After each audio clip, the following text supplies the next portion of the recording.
বিসমিল্লাহির রহমানুর রহিম। আসসালামু আলাইকুম ওয়া রাহমাতুল্লাহ। সকল প্রশংসা মহান রাব্বুল আলামিনের, যিনি আমাদেরকে সৃষ্টি করেছেন।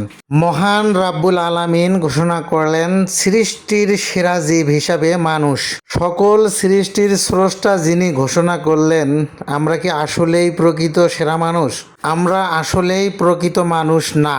যারা প্রকৃত মানুষ তার দ্বারা কখনো খারাপ কাজ, অপহরণ, খুন, হাঙ্গামা, মামলা, মোকদ্দমা, টাকা পয়সা, লুটতরাজ এগুলা তার দ্বারায় হতে পারে না।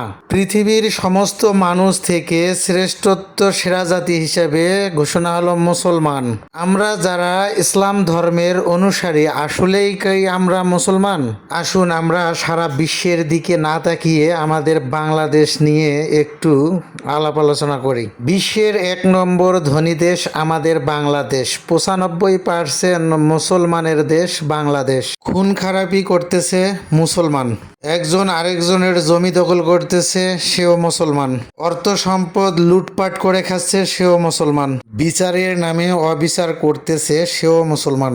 ক্ষমতার জোরে মিথ্যাকে সত্য, সত্যকে মিথ্যা প্রমাণ করাইতেছে, সেও মুসলমান।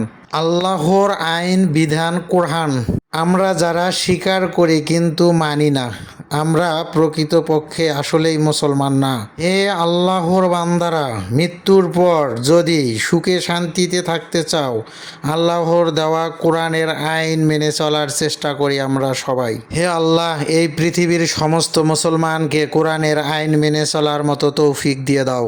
আমার এই ভিডিও দেখা এবং চ্যানেলের সাথে সংযুক্ত হওয়া সাবস্ক্রাইবার যারা সকল আন্তরিকতার মানুষগুলোর প্রতি আমার একটাই বিনীত অনুরোধ, আমরা সবাই আল্লাহর আইন কোরআন বিধান মেনে চলার চেষ্টা করি এবং নবী করিম সাল্লাল্লাহু আলাইহি সাল্লামের তরিকা অনুযায়ী চলার চেষ্টা করি।